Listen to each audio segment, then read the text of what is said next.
Hello everyone, welcome to Sunny study videos. एक बार फिर से आप सभी का स्वागत है। भारतीय संविधान का ये दूसरा पार्ट है। पिछले पार्ट में हमने डिस्कस किया था कि सोर्सेज ऑफ इंडियन कॉन्स्टिट्यूशन पढ़ा था हमने कि भारतीय संविधान के विदेशी स्रोत, ठीक है, विदेशों से जो चीज़ें ली गई थी उस पर हमने पिछला वीडियो डिस्कस किया था। काफ़ी अच्छे से काफ़ी लोगों ने पसंद किया। आप भी उस वीडियो को जरूर देखिए। ऊपर जो आपको आई बटन दिख रहा है यहाँ पर आप क्लिक करके पूरा वीडियो पा सकते हैं। उस वीडियो के आप उसको भी देखिए। इस वीडियो को स्टार्ट करते हैं। इस वीडियो में हम लोग डिस्कस करेंगे भारतीय संविधान के 12 अनुसूचियों में क्या क्या उल्लेख है। ठीक है, जैसा कि आपको पता है कि भारतीय संविधान में टोटल 12 अनुसूची है। अनुसूची को इंग्लिश में बोलते हैं शेड्यूल। ठीक है, 12 शेड्यूल है। उसमें जो जो चीज़ें भी उसमें लिखित हैं उसको यहाँ पे डिस्कस करेंगे। एग्जाम्स में कई क्वेश्चन पूछते हैं। ठीक है, जो क्वेश्चन जिस तरह भी बनते हैं उसको भी यहाँ डिस्कस करेंगे। तो चलिए वीडियो को जल्दी से स्टार्ट करते हैं। वीडियो के आप लास्ट तक रहें और वीडियो आपको अच्छा लगे तो कमेंट करें, वीडियो को जरूर शेयर करें, चैनल को सब्सक्राइब भी करें। तो चलिए वीडियो को स्टार्ट करते हैं। भारतीय संविधान को जब 26 नवंबर 1949 को संविधान सभा ने पारित किया तब इसमें कुल 22 भाग, 395 अनुच्छेद और 8 अनुसूचियां थी। ठीक है, भाग को पार्ट बोलते हैं, यानी टोटल 22 पार्ट। अनुच्छेद को बोलते हैं आर्टिकल। 395 आर्टिकल थे, 8 शेड्यूल था। ठीक है, इस समय वर्तमान समय में 22 भाग, 395 अनुच्छेद और 12 अनुसूचियाँ हो गई हैं। देखिए, संविधान संशोधन हुआ और इस तरह से संख्या तो बढ़ गई है, लेकिन अगर हम कुल संख्या की बात करें, क्योंकि पार्ट्स में आ गई हैं, जैसे भाग 4 है तो भाग 4A के बाद भी कुछ एक पार्ट ऐड किया गया, 4A ऐड किया गया बाद में। तो इस तरह से संख्या देखा जाए तो कुल 25 भाग तक पहुंच गया है। अनुच्छेद की बात करें आर्टिकल तो टोटल 465 के आसपास पहुंच गया है और अनुसूचियां 12 ही हैं। ठीक है, तो आइए शुरू से देखते हैं किस अनुसूची में क्या क्या है। पहली अनुसूची की बात करें तो पहली अनुसूची में भारतीय संघ के राज्यों और केंद्र शासित क्षेत्रों का उल्लेख है। ठीक है, कितने राज्य हैं इसका वर्णन है और कितने केंद्र शासित क्षेत्र हैं इसका वर्णन पहली अनुसूची में है। दूसरी अनुसूची में भारतीय राज्य व्यवस्था के पदाधिकारियों को प्राप्त होने वाले वेतन, भत्ते और पेंशन का उल्लेख है। ठीक है, अब जैसे कौन कौन से पदाधिकारी होंगे, जैसे राष्ट्रपति होंगे, प्रेसिडेंट, गवर्नर होंगे हर स्टेट के, लोकसभा के अध्यक्ष जो स्पीकर होते हैं। ठीक है, उसके बाद उपाध्यक्ष उनके डिप्टी स्पीकर होते हैं, राज्यसभा के सभापति, उपसभापति, विधानसभा के अध्यक्ष, ठीक है, विधान परिषद के सभापति, उपसभापति, उच्चतम न्यायालय, उच्च न्यायालय के न्यायाधीश होते हैं। ठीक है, भारत के कैग जो होते हैं, नियंत्रक, महालेखा परीक्षक, इन सभी का वेतन, भत्ते और पेंशन का उल्लेख दूसरी अनुसूची में है। ये क्वेश्चन एग्जाम में बनते हैं तो आपको ऐसे याद रखना, बार बार आप वीडियो देखेंगे आपको पूरे अच्छी तरीके से याद हो जाएगा। देखते हैं तीसरी अनुसूची में क्या है। तीसरी अनुसूची में विभिन्न पदाधिकारियों की जाने वाली शपथ का उल्लेख है। ठीक है, वो जो शपथ लेते हैं अपना पद ग्रहण के समय, उसके यहाँ पे शपथ, उनके शपथ का उल्लेख है। जैसे मंत्री शपथ लेते हैं, उच्चतम न्यायालय, उच्च न्यायालय के न्यायाधीश लेते हैं, तो इन सभी का शपथ का उल्लेख है तीसरी अनुसूची में। ठीक है, चौथी अनुसूची में किस चीज़ का वर्णन है, राज्यों और संघीय क्षेत्रों की राज्यसभा में प्रतिनिधित्व का। ठीक है, किस राज्य से कितनी राज्यसभा में सीटें रहेंगी इस चीज़ का वर्णन है चौथी अनुसूची में। अगर आपको एक क्वेश्चन बताऊं तो सबसे ज़्यादा किस राज्य की सीटें राज्यसभा में हैं, तो वो उत्तर प्रदेश की हैं। 31 सीट्स राज्यसभा से जाती हैं उत्तर प्रदेश में। ठीक है, ये आपको याद रखना है। देखते हैं पाँचवीं अनुसूची में क्या है। पाँचवीं अनुसूची में अनुसूचित क्षेत्रों, अनुसूचित जनजाति क्षेत्रों के प्रशासन और नियंत्रण के बारे में है। ठीक है, यानी अनुसूचित क्षेत्र और अनुसूचित जनजाति क्षेत्र, इनके प्रशासन नियंत्रण का है। ठीक है, छठवीं अनुसूची में क्या है, इनके इस अनुसूची में 4 राज्यों के जनजाति क्षेत्रों का प्रशासन है। ठीक है, जनजाति वहाँ पे जितनी जनजाति क्षेत्र हैं उनके प्रशासन के बारे में। कौन कौन से राज्य हैं, असम, मेघालय, त्रिपुरा और मिजोरम, ये 4 राज्य आपको याद रखने हैं। इसमें मणिपुर नहीं है, नागालैंड नहीं है, सिक्किम नहीं है, ये जो 7 सिस्टर्स वाले स्टेट हैं, ठीक है, पूर्व में पड़ते हैं, इसमें से सिर्फ 4 राज्य हैं, असम, मेघालय, त्रिपुरा, मिजोरम। ये आपको राज्य याद करना है। ये क्वेश्चन एग्जाम में पूछ सकता है कि छठी अनुसूची में कौन सा राज्य वर्णित नहीं है। ठीक है, तो आपको याद रखना है कौन कौन से हैं, असम, मेघालय, त्रिपुरा और मिजोरम। सातवीं अनुसूची देखते हैं तो सातवीं अनुसूची में केंद्र और राज्यों के बीच शक्तियों के बंटवारे का भी इसमें जिक्र है।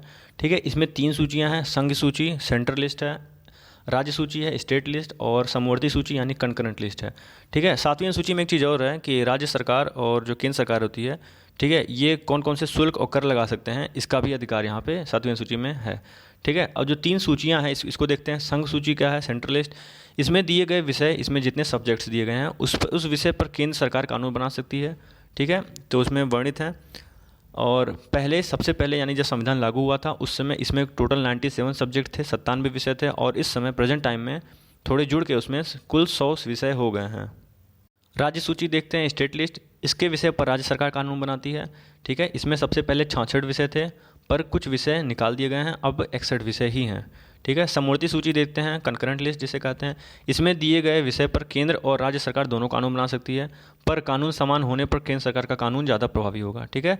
इसमें सबसे पहले 47 विषय थे और अब 52 हो गए हैं। तो आपको ये भी याद रखना है कि पहले किसमें थे। जैसे जो हमारी संघ सूची थी उसमें पहले कितने थे, 97 विषय थे, 97 थे जब संविधान लागू हुआ था। इस समय 100 हो गए हैं। राज्य सूची में पहले थे 66, अब हो गए 61, और समवर्ती सूची में पहले थे 47 और अब हो गए हैं 52। ठीक है, आपको ये भी याद रखना है। 8वीं अनुसूची देखते हैं। तो 8वीं अनुसूची में भारत की 22 भाषाओं का उल्लेख है। ठीक है, प्रेजेंट टाइम में 22 भाषाएं हैं 8वीं अनुसूची में। जब मूल संविधान लागू हुआ था उस समय टोटल 14 भाषाएं ही थी। ठीक है, और 8वीं सूची में पहले 14 भाषाएं थी, अब कितनी हो गई हैं, 22 हो गई हैं। ठीक है, इसमें इंग्लिश जो लैंग्वेज है वो भारतीय संविधान की भाषा में नहीं है। ठीक है, सबसे पहला जो संविधान संशोधन हुआ था, देखिए 14 से 22 होने में इसमें कुल 3 संविधान संशोधन हुए। सबसे पहला 1967 में संविधान संशोधन हुआ था, 21वां संशोधन हुआ था जिसमें सिंधी एक लैंग्वेज है, सिंधी लैंग्वेज को संविधान में शामिल किया गया। फिर 1992 में संविधान संशोधन हुआ, यानी 71वां संविधान संशोधन हुआ जिसमें कोंकणी, मणिपुरी, नेपाली ये 3 लैंग्वेज शामिल किया गया। और सबसे लास्ट में यानी लेटेस्ट जो संविधान संशोधन हुआ 2003 में हुआ, जिसे 92वां संविधान संशोधन कहते हैं, 92। ठीक है, ये नंबर का अमेंडमेंट एक्ट रहता है। इसमें मैथिली, संथाली, डोगरी और बोडो ये 4 भाषाएं शामिल की गई हैं। ये एग्जाम्स में पूछ लेता है बहुत बार कि 92वां संविधान संशोधन में किन भाषाओं को शामिल किया गया। मैथिली, संथाली, डोगरी और बोडो। ठीक है, नेपाली इसके पहले वाले में थी, यानी 1992 में थी, 2003 में ये 4 थी। तो कुल इस तरह से इस समय 22 भाषाएँ हो गई हैं। आपको ये भी याद रखना है कौन सी भाषाएं कब जुड़ी थी, अच्छे से याद रखना। 9वीं सूची में देखते हैं। तो राज्य द्वारा संपत्ति के अधिग्रहण की विधियों का उल्लेख है। अब जो 9वीं अनुसूची है ये सबसे ज़्यादा इंपॉर्टेंट है। क्यों इंपॉर्टेंट है? क्योंकि भारतीय संविधान में जो पहला संशोधन हुआ, जो पहला अमेंडमेंट हुआ था वो यही हुआ था। पहले अमेंडमेंट के तहत ही 9वीं अनुसूची को जोड़ा गया। जैसा कि आपको मैंने बताया कि जब 1949 में, ठीक है, भारतीय संविधान को लागू किया गया तो उस समय कुल कितनी अनुसूची थी, 8 थी। 9वीं अनुसूची को 1951 में जो संविधान संशोधन पहला हुआ था उसी में इस सूची को जोड़ दिया गया। ठीक है, इसमें क्या था, संपत्ति के अधिग्रहण की विधियों का उल्लेख है। ठीक है, ये आपको याद रखना बहुत इंपॉर्टेंट है। 10वीं अनुसूची देखते हैं। इसमें दल बदल से संबंधित प्रावधान है। 10वीं अनुसूची को 1985 में शामिल किया गया। ठीक है, 52वां संविधान संशोधन था 1985 में, उसमें 10वीं अनुसूची को शामिल किया गया। 11वीं अनुसूची देखते हैं। इसमें पंचायती राज संस्थाओं को कार्य करने के लिए 29 विषय प्रदान किए गए हैं। ठीक है, 29 सब्जेक्ट्स हैं, उनको कार्य करने के लिए दिए गए हैं। ये क्वेश्चन पूछता है कितने सब्जेक्ट पंचायती राज संस्थाओं को दिए गए हैं। तो संविधान ने टोटल 29 विषय दिए हैं। ठीक है, 11वीं अनुसूची में इसका उल्लेख है। ये कब जोड़ा गया, ये अनुसूची जोड़ा गया 1993 में जोड़ा गया। ठीक है, 73 जो अमेंडमेंट एक्ट था 73 नंबर का, यानी 73वां संविधान संशोधन के तहत इसको जोड़ा गया। इसमें 29 विषय हैं, ये आपको याद रखना है।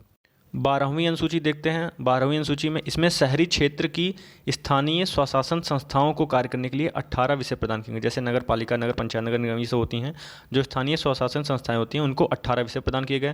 तो पंचायती राज में दिया गया है टोटल 29, यानी 29 सब्जेक्ट है, और इनको दिया गया है शहरी क्षेत्रों के लिए 18 विषय। ठीक है, ये एग्जाम्स में पूछते हैं, दोनों पूछते हैं, याद रखना। ये जोड़ा गया, ये भी 1993 में जोड़ा गया, लेकिन ये 74th अमेंडमेंट एक्ट के तहत जोड़ा गया। ठीक है, 73वें के तहत जोड़ा गया था आपका पंचायती राज, और ये शहरी क्षेत्र वाला जोड़ा गया था, ये जोड़ा गया 74th के तहत। एक बार जल्दी से रिवीजन करते हैं 12 अनुसूची का टोटल। देखिए, पहली अनुसूची में भारतीय संघ राज्य का उल्लेख है। ठीक है, दूसरी अनुसूची में वेतन भत्ते हैं, किनका है, राष्ट्रपति, राज्यपाल, इन सब का। तृतीय अनुसूची जो 3rd नंबर का, उसमें क्या है, पद ग्रहण के समय ली जाने वाली शपथ का उल्लेख है। चौथी में क्या है, राज्यसभा का प्रतिनिधित्व है। 5वीं में क्या है, अनुसूचित क्षेत्र और जनजाति क्षेत्र के प्रशासन और नियंत्रण का है। 6वीं अनुसूची में क्या है, असम, मेघालय, त्रिपुरा, मिजोरम ये 4 राज्य के जनजाति क्षेत्रों के प्रशासन का है।